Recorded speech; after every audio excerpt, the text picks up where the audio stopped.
Hey everybody, just wanted to make a quick note for the backstage Devil's Advocate. So this is my, not my main page. It's for kind of behind the scenes, things that may not really be good for the whole big general audience, but good for the backstage, people who want to know me better. So this is the get to know me better part. Boy, I had a really hard time yesterday. I got my ass handed to me in comments yesterday, but I have mixed feelings about it because my channel has grown significantly on YouTube, but it came with the at the cost of some emotional health because I got really depressed and really down yesterday about getting my ass kicked in comments and the shitty things people said to me. And so it was super difficult. It was a challenging day. And at the end of the day, as I now take my emotions a little bit out of it, I see it as more positive than negative. But I thought I'd share with you a little bit about the lessons I learned from yesterday's experience. What happened to the channel yesterday? I'm going to explain all that here in the Backstage Pass. So a couple days ago, I was just under 1,000 subscribers on YouTube, trying to approach that coveted 1,000 mark where you can fully monetize and put commercials on your stuff and possibly get a little residual income from your work. And so I was trying to hit that. I had been struggling under 1,000 for a long time, super slow growth, but consistent.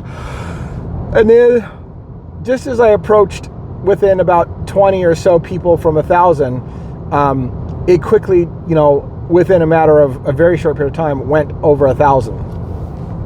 And that was in part due to a video that I had that my typical video viewership has about 1,000 to 1,500 at best, usually only a few hundred, but sometimes my best videos had 1,000. I had a video that was getting like 3,000 to 4,000 views. And so it pushed me over the limit to 1,000. And I was excited and I had a great day, and my wife and I went out to celebrate because, hey, we made 1,000 and it was a great accomplishment and I was on top of the world as far as a good day. And I made a video that morning that was that same morning that I reached 1,000. And I was like, okay, cool, we should celebrate. We reached 1,000 and I'm having a good day. And by the way, I have this other video I'm going to put out that's a hot take. Now, I've learned my lesson to never think that just because you had a good video that you think the next video is going to take off. So I didn't expect it to take off. I just was like, hey, I got a really good video. I want to cut this video this morning. But it was a really controversial video in my opinion, for two reasons that I want to explain, because this is the video that I'm talking about. This whole backstage thing is about how I got my ass kicked for this video emotionally. So the video is controversial in that I was pointing out a name that people hate to hear, which is Brent Kopaka. They hate hearing Brent Kopaka's name. He's got a huge base of people that when you bring up Brent Kopaka in relationship to the Idaho 4, they say, leave this fucking guy alone. He's got a Purple Heart. He was shot and killed by police. It had nothing to do with Idaho 4. I'm sick and tired of you fuckers on the internet running this guy's name through the mud. He's a combat veteran, blah, blah, blah. He had PTSD, he had issues, mental health issues, and you sick bastards are trying to profit off of his mental health issues. Leave it alone. And so I know how difficult people have just hearing Brent Kopaka's name. And so being that I made this new connection, because I'm reading Howard Bloom's book, When the Night Comes Falling, and he made another connection about Brent Kopaka to a police officer, Brett Payne, in Moscow PD. And I was like, oh my God, these two guys served in the exact same combat division in Afghanistan. And I thought, that's super fucking weird. How am I not going to do a video about that? Now, let me get to how this happened. So I make a video basically saying, isn't it weird? A critical thinker has to ask the question, what are the odds these guys may have served together in the same combat division in Afghanistan? This cop who's the lead investigator in the Moscow, Idaho case, and one of the people that people have suspected for a long time was involved. And I say, there's no proof these two guys, I can't even prove the two guys served together at the same time while they were in the same combat division in Afghanistan. I can't prove that they were there at the same years, but I was getting kind of close to proving they were there at the same years, but I couldn't quite prove it. And so I was like, hey, I'm just going to lay out how I think this is a weird ass coincidence that they would be in the exact, very specific, by the way, very specific combat division, the 4th Combat Division of the 82nd Airborne, the 2nd Battalion of the 508th paratrooper group.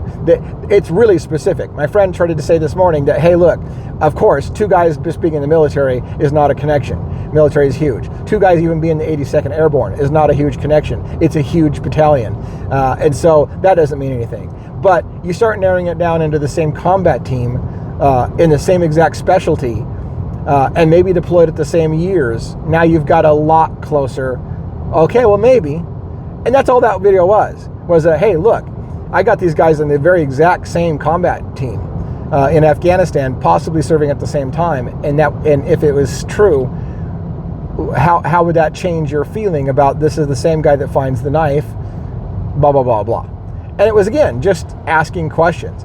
And because I felt like all of that was kind of sketchy and all of that was kind of,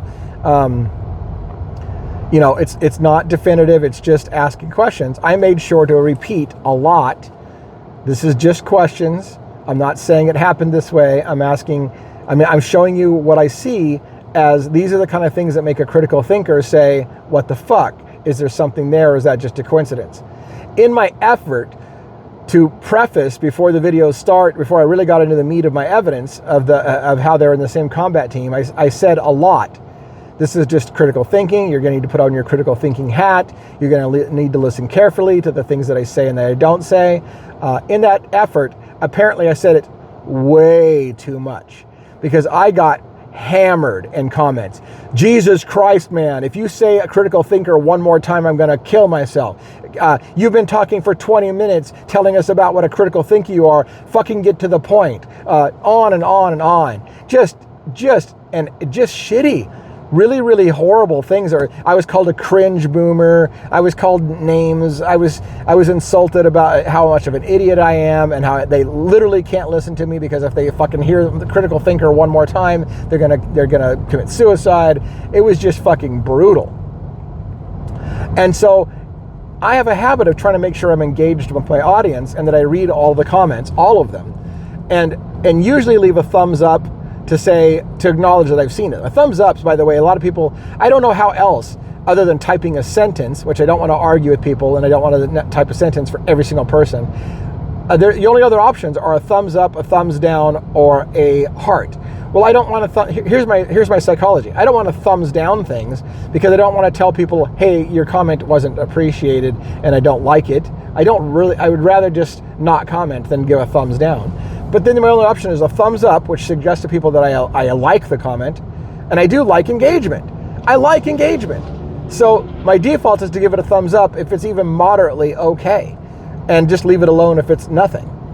And I give it a heart if I really love it. So there you go.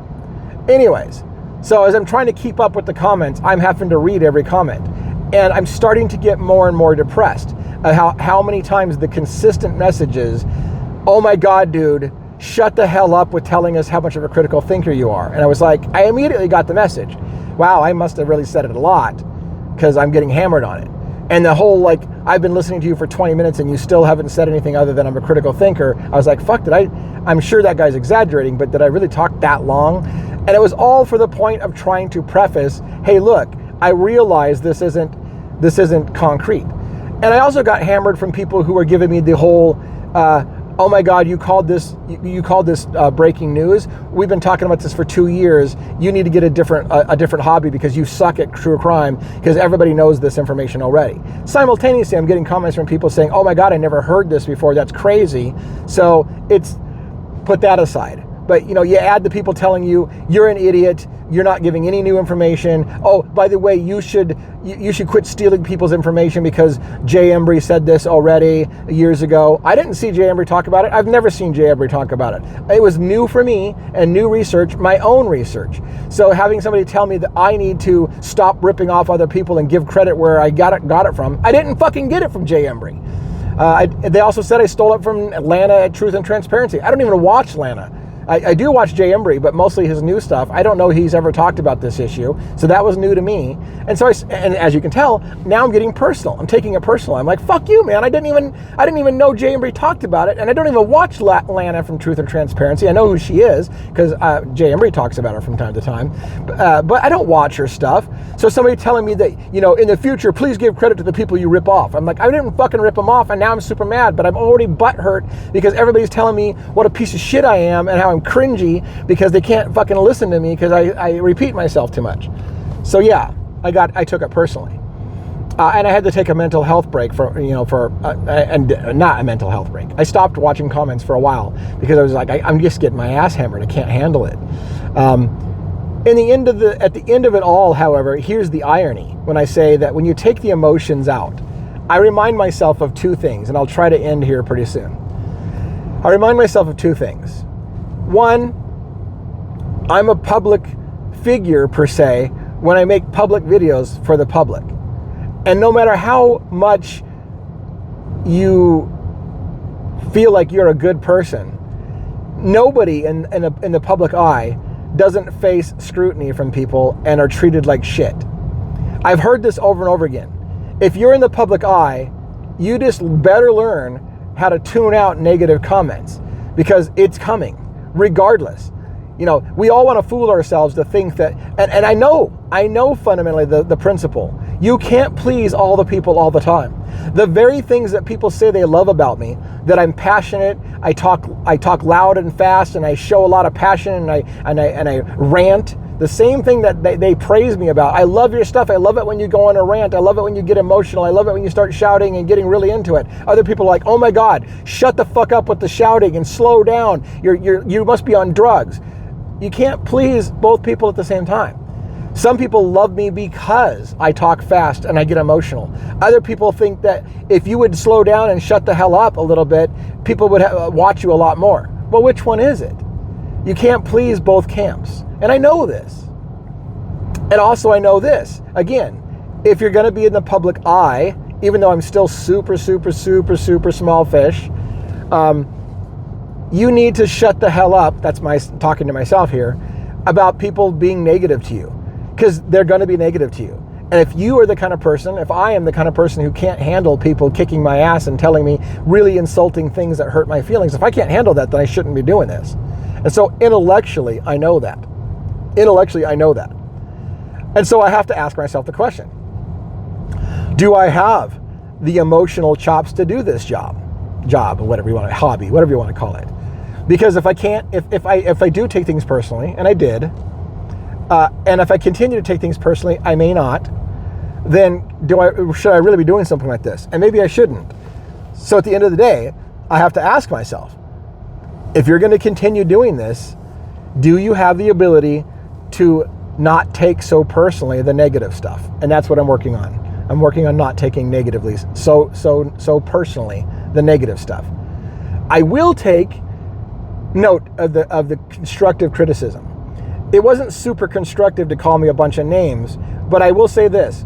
I've heard you, audience, not you directly who's watching this. You may or may not have felt the same way, but what I'm saying is this is rhetorically addressed to all those who beat my ass yesterday. I heard you. The message is received loud and clear.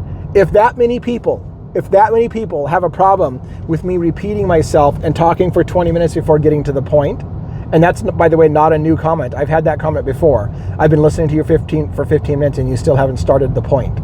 So that's a common thing. I could take that constructive criticism. Duly noted.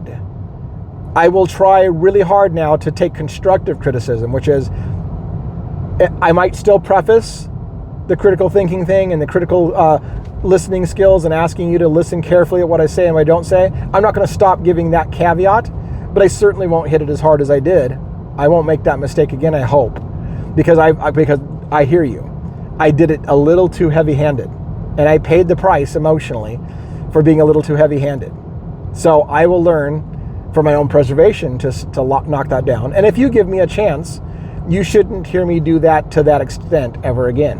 I've learned. And again, that's not being super angry. I am taking that as constructive criticism. I did overreach with the apologetics, if you will, of the trying to soften, hey, I'm about to say something I feel is controversial, so let me soften it a bit. I did that too much, and I will do that a little less.